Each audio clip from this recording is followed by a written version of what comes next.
only 20% of individual reach 80% of the potential. So what does that mean? I'm a mathematician. Only 80%, the rest of the 80%, they don't reach anything. They don't even reach 80% of their objective. They can't get to 80%.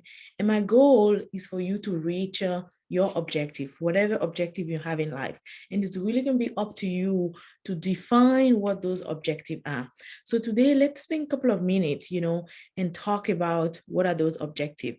For those of you that don't know me, and this is going to be the first time you find this live or you get on this video on YouTube, my name is Lisette Zuno, and I have about 18-year experience as a system coach, if you want to call it that way, system coach, software quality leader. That's what I do for living. And I'm a system and performance coach.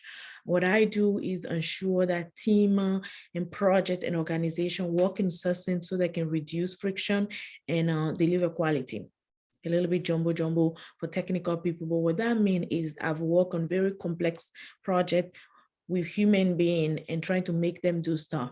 And what I realized a couple of years ago is us women, and this statistic that I started this conversation with, just pin that down, is 20% of us only achieve 80% of our potential. That means we have 80% of the population that are not reaching the maximum potential. So I opened up your confidence page and program and podcast to bring conversation, to bring guest speaker, and to talk about things that will always make us think, make us drive, make us elevate, empower us so we can reach our maximum potential.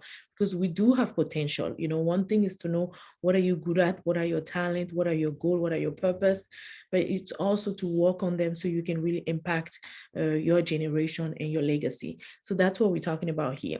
Okay, so simply, let's talk about today, how do we even create, because the reason why you can reach your potential is because you don't even first of all know what is your potential, and I'll send you to one of my episodes in my podcast that is Know Thyself. There's so many things out here that are like assessment, that are like questions, that are like books that you can read to get to know yourself. So at some point, you need to know what are the 5 things that you are good at. What are the 5 things that nobody need to pay you for you to do it and you'll be happy? What are the 5 things that make you happy? So that's 10 things, know yourself. It's know the 5 things. And I have my 5 things in front of me here. What are the 5 things that make you happy? What are the 5 things that you are good at? I'm good at more than 5 things, but focus is the goal, right? So once you know the 5 things that you are good at and the 5 things that make you happy, you can easily now start defining, what is your objective? What are you trying to? Because what you don't want to do, your objective is, you don't want to pick things that you are not good at, and you don't want to pick things that you are not excited about, right? So you want to focus on your strength. Your strength, anything that you're going to do is really going to drive from a place of strength. It's a place of strength that you're going to be really playing in. That's going to be your playground. And that's where you are going to be able to perform better, elevate yourself. So know the 5 things that you are good at. And then the 5 things that excite you. Once you know them, you can put them together. And that is the beginning of you now crafting, literally your life purpose, your vision statement, I like to call it. And from your vision statement, you can start defining now, what I want to focus it on this year, for instance. So we are in 2022. Happy New Year. And this is like the perfect time of the year where everybody's coming up with goal, everybody's coming up with resolution and all that. I don't do resolution. I do goal, but I usually do habit, things that I really want to change. Because if you change a habit, it's going to impact your action, right? Action, because habits require action. It's going to impact your action, and your action is definitely going to impact some kind of goal that you have to meet your purpose and build your legacy. So it's really go on and on, right? So today, I really want to give you a simple assignment to go find out what are the 5 things that you love to do, and the 5 things that you are great at, and try to merge that together and come up with the best 5 things that you want to focus on in 2022. Okay, your 5 goals that you want to focus on 2022. Because for the focus to mastery, you know, the goal is to work on your VIP goal. And what is your VIP goal? It's your very important goal. It's your very important goal. And your very important goal can be professional goal, you know, if you're a professional woman, and it could be personal goal, you know, but it has to be a goal that is only you that will be the one that can start it from 0 to 100. It's not, it should not be a goal where I need my husband, I need my kid, I need my mom, I need my sister to help me.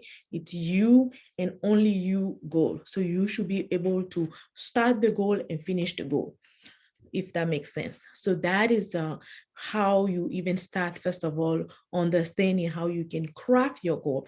I also suggest when we're talking about goal, and that's kind of like the first thing, the first week of the Focus to Mastery. I'm going to get into Focus to Mastery shortly here, but I really want to spend some time and talk about the goal strategy, really. So the couple of first thing that you do in Focus to Mastery is coming up with your goal, you know, and everybody has different way to arrive to their goal, right? So I just gave you one of my favorite strategy is like the 5-5 to get to your 5. So with the 5-5 to get to your 5, you can easily, you know, start your growth from a place of enjoyment and your place of strength, because we pick things that you enjoy doing and things that you are good at, so that those can be your goal. But for instance, you can have your goal to save money, right? And that is not something you enjoy, nor something you are good at, right? But that is something that is necessary for yourself, that is going to make you happy.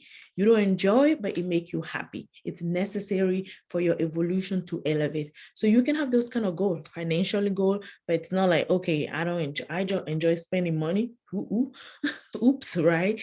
But I don't enjoy maybe saving, you know, or investing or whatever that is. So that can be a goal that is important, but it's not part of those 5-5-5. You didn't come up with it on that list. You can also have, for instance, a goal that is a professional goal to learn German, you know, to learn a new language, for instance. That's a goal that you might have. Maybe you need it for your career. And you want to, I had a friend in one of my coaching call. One of the coach, she was learning Russian. And I was like, why are you learning Russian? What does that mean? You know, she's like, because most of my clients are in that Eastern Europe region. And I was like, that's quite interesting. That's a really challenge. Like, you do so many things in life. You're always looking for a way to elevate. So you might have a goal to want to learn